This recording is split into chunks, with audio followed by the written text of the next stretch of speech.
Mi nombre es Jenny Rayo. Les voy a presentar a dos de mis compañeros, Angie Nagles y Javier Umbarila. Nosotros somos estudiantes de Administración Financiera de la Universidad Minuto de Dios y en el día de hoy nos encontramos reunidos para tocar un tema importante y que todos debemos conocer. Por supuesto, es acerca de la crisis económica global de 1998 y 1999. Cuéntanos, Angie, ¿qué sucedió en esa crisis mundial? Hola a todos, como ya lo mencionó mi compañera, mi nombre es Angie Nagles, estudiante de la Universidad Uniminuto, Administración Financiera es nuestra carrera. Bueno, les voy a dar un poco más de contexto de qué fue lo que sucedió en esta crisis económica global en 1998 a 1999.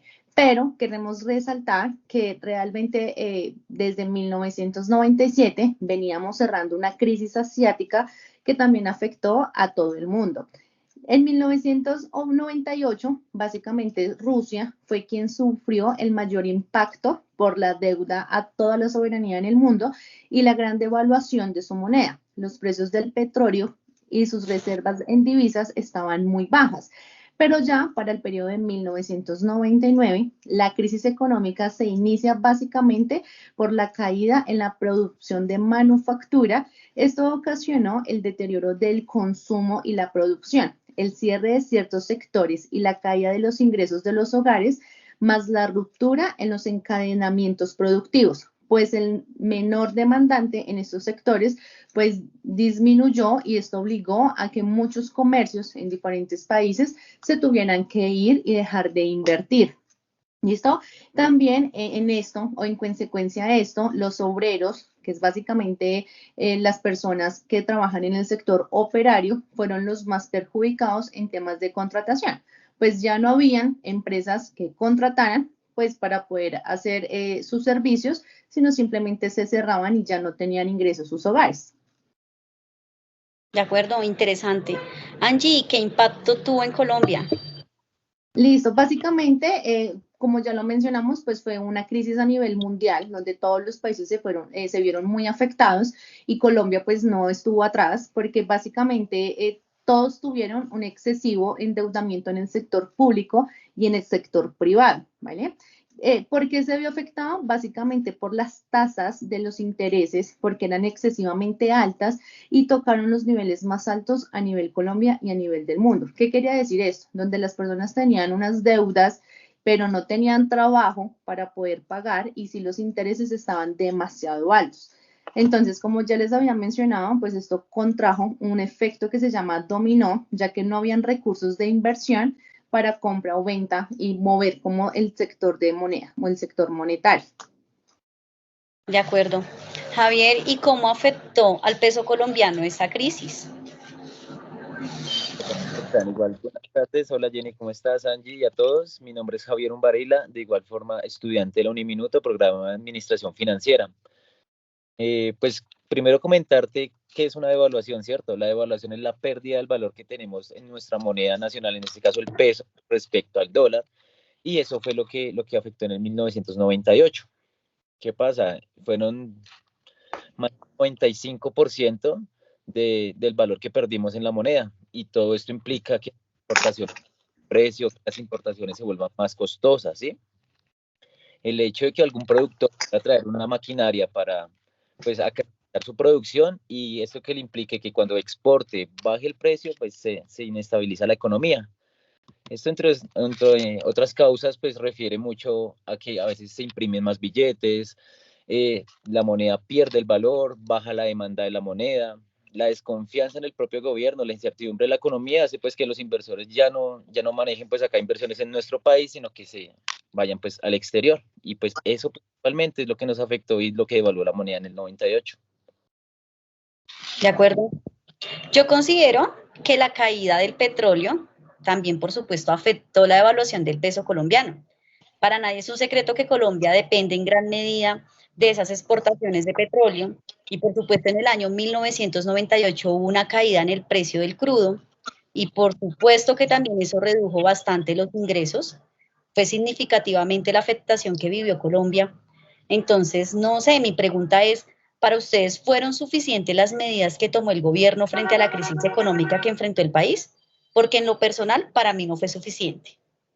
Bueno, Jenny, te comento algo que tenemos que tener en cuenta, básicamente que esto ocasionó un incremento en el desempleo y una caída en la producción nacional. Pero aquí yo resalto mucho todo el trabajo que hizo el Banco de la República porque mantuvo la banda cambiaria. La banda cambiaria es básicamente el intercambio de muchos dólares con otros países y también actuó como prestamista en última instancia. Redujo el canje bancario. ¿Qué quiere decir el canje bancario? Básicamente obligó a todos los bancos a prestar mucho más dinero independientemente de la capacidad de las personas para poder así generar nuevamente la economía o empezar nuevamente la era y poder superar esta crisis que se tuvo. De acuerdo. Bueno, ahora Javier, cuéntame, tengo dudas, cuéntame por favor qué es el UPAD y cómo nos afectó en la economía del país. Bueno, Jenny, ahí principalmente nos afecta en lo que está hablando Angie, que es el aumento en las tasas de interés. Entonces, como tú sabes, hoy en día manejamos un tema que se llama el VR, ¿cierto? Cuando vamos a sacar un crédito nos ofrecen varias alternativas, entre ellas el VR. Anteriormente y en el 98 se manejaba el UPAC principalmente. No sé si lo han escuchado, lo conocen, la unidad de poder adquisitivo constante. Esto funcionó y era para que la gente, pues, obviamente tuviera el poder adquisitivo de comprar vivienda, los bancos prestaban más dinero, igual como nos decía Angie, ¿sí? Por todas esas afectaciones del 98, la variable subió y subió y subió y los créditos se volvieron impagables.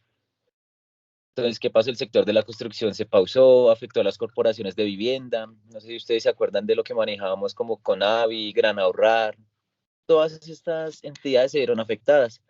Como por ponerles un ejemplo, que valía 100 millones de pesos en su momento, no la podías pagar por el alza y se la devolvías al banco, la deuda ya estaba en 200 millones de pesos. No podías en ese momento, ni siquiera devolviendo tu bien, cubrir la deuda. Afectabas al cliente, al banco y todo el mundo empezó a perder su patrimonio. Entidades ahí, en este caso como el gobierno, Fogafín, financiaban a los bancos.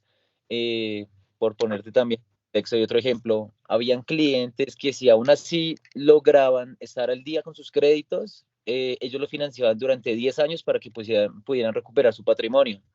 Financiaron a los bancos, apoyaron a los morosos, habían clientes con más de 3 cuotas en mora, también les ayudaron. No sé si también tienen presente, y ya me dirás Jenny, el impuesto del 4 por mil que hoy conocemos, se crea en ese año y en ese año era el 2 por mil. Todo esto fue para ayudar a la banca.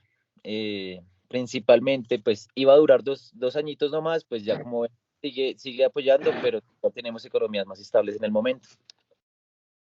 Gracias, Javier. Pues sí, igual teniendo en cuenta ya toda esta información que estamos reuniendo y la crisis financiera que se vivió en el año 1998 y 99, ¿qué recomendaciones nos podría ayudar para fortalecer la economía del país? Porque personalmente, una principal sería tener un manejo responsable de las finanzas públicas. No sé si de pronto ustedes consideran que hay alguna recomendación adicional, aparte de la que ya acabo de indicar, o prefiero, no sé, si les profundizo, porque otra también sería tener como una diversificación en la economía para no depender de un solo sector. También podemos incluir cómo contar con un sistema financiero sólido y regulado. Exactamente. Exacto, Jenny. El país lo que nos aplica es eso, los buenos gobiernos, lo que no nos lleva a una inflación y estar más estables. Ajá, Gracias, Javier. ya para concluir, pues chicos, yo también diría que es muy importante conocer la historia, no solamente de la crisis económica en Colombia, sino a nivel mundial, porque son antecedentes que nos dan bases básicamente para no repetir estas crisis y si en algún momento volvemos a pasar por una crisis, ya sabemos cómo superarla de una forma mucho más rápida. Claro que sí, Angie, gracias. Gracias, Javier. Vale, Jenny, con gusto. Entonces espero que esta información les sirva muchísimo a todos nuestros compañeros. Recuerden que les habló Jenny Rayo. Les habló Angie Nagles. Vale, y les habló Javier Varila. Y lo que les decía principalmente, conozcamos nuestra historia para no volverlo a repetir. Chao, gracias.